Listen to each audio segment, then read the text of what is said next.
10 বছরে ঠিকানা পাল্টেছে 3 বার, তবে তাতে কি বর্ধমানের ময়নাদার জনপ্রিয়তা কমেনি এতটুকু। যেখানেই গিয়েছেন সেখানেই ঠিকঠিকে ভিড়।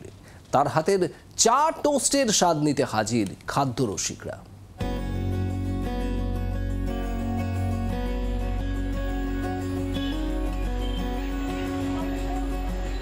সকাল থেকে রাত দুধ চা, লিকার চা, মশলা চা, দার্জিলিং চা ফুটতেই থাকে সসপ্যানে, সঙ্গে ফুল বয়েল, হাফ বয়েল ডিম।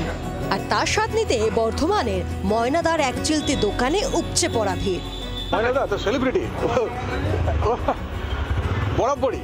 ময়নাদা যেখানে জানি না, এটা একটা ক্যারিজমা এক একজনাকারই থাকে। যখন সিএমএসি স্কুলের সামনে যখন দোকান ছিল ময়নাদা ছোটবেলা, তখনও যেরকম দেখতাম ভিড়, পরে ময়নাদা চলে গেল কৃষ্ণসার পার্কের সামনে, সেখানেও ভিড়, আবার এখানে এসেছে এখানেও ভিড়। মশলা চা যেটা আছে সেটা কিন্তু খুব ভালো, সেটা কিন্তু খুব ভালো সব ক্লাস।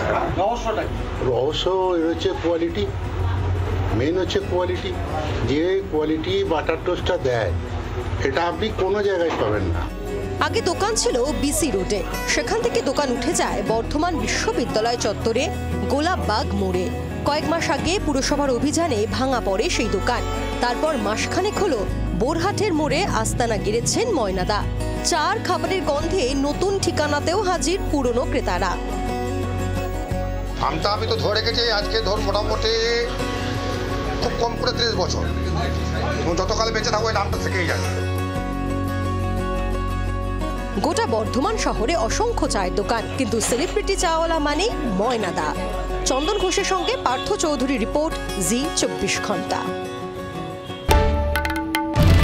বাংলার আওয়াজ, বাঙালির আবেগ, জি 24 ঘন্টা।